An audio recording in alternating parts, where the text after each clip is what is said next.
Hi friends, breakfast and lunch என்னன்னு பார்க்கலாம். மோர் குழம்பு வச்சுருக்குறேங்க லஞ்சுக்கு.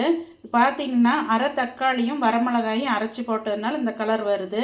பச்சை மிளகாய் போட மாட்டேங்க. அதுக்கடுத்து பார்த்தீங்கன்னா இதுக்கு மேட்சிங்காக வாழைக்காய் வறுவல் செஞ்சுருக்கிறேன். ஸ்நாக்ஸுக்கு நிலக்கடலைங்க, அன்றைக்கி காஞ்ச இல்லைங்களா, வெங்காயம், வரமிளகாய் தூள், மல்லித்தலை இதெல்லாம் போட்டது. அதுக்கப்புறம் ஒயிட் ரைஸ். காலையில் பார்த்தீங்கன்னா சேமியா உப்புமாங்க, மோர் அடித்து வச்சுருக்கிறேன். இவ்வளோதான் எங்கள் வீட்டில் பிரேக்ஃபாஸ்ட் அண்ட் லஞ்சுங்க. உங்கள் வீட்டில் என்ன மெனுன்றதை சொல்லுங்கள். இது டேஸ்ட்டாக இருக்குங்க. எப்போவுமே மோர் குழம்பு வைக்கும்போது அதுக்கு மேட்சிங்காக செஞ்சிங்கன்னா குழந்தைங்க ரொம்ப விரும்பி சாப்பிடுவாங்க. அப்படி மோர் எடுத்துக்காத குழந்தைங்களுக்கு இந்த மாதிரி வாரத்தில் ஒரு நாள் ஆச்சும் வச்சு கொடுங்க. குழந்தைங்க ரொம்ப விரும்பி சாப்பிடுவாங்க.